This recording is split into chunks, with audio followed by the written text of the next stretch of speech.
নিশ্চয়ই সব পুলিশ খারাপ না। আর্মির এই আজিজরা ক্ষমতার দাপট দেখিয়ে খুনি ভাইদেরকে রাষ্ট্রপতিকে ম্যানেজ করে মাফ করাইছে, দেশ থেকে পার করাই দিছে। তারা ব্যবসায়ী, তারা জনপ্রতিনিধি হয়ে গেছে। অনেকে বাংলাদেশের 53 বছরের ইতিহাসে সামরিক বাহিনীকে কলঙ্কিত করেছে, পুলিশ বাহিনীকে কলঙ্কিত করেছে এবং তাদেরকে বিচারের মুখোমুখি হতেই হবে। মালপানি কামাইতেছে শত কোটি টাকা, বেনজির কামাইছে হাজার কোটি টাকা, আর ওই যে কনস্টেবল এসআই তারা কিন্তু বউ বাচ্চা নিয়েও ঢাকায় থাকতে পারে না।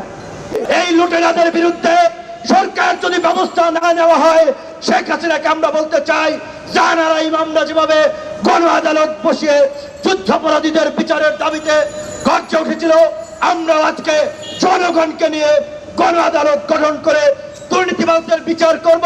দুর্নীতিবাজদের সম্পদ জনগণের মাঝে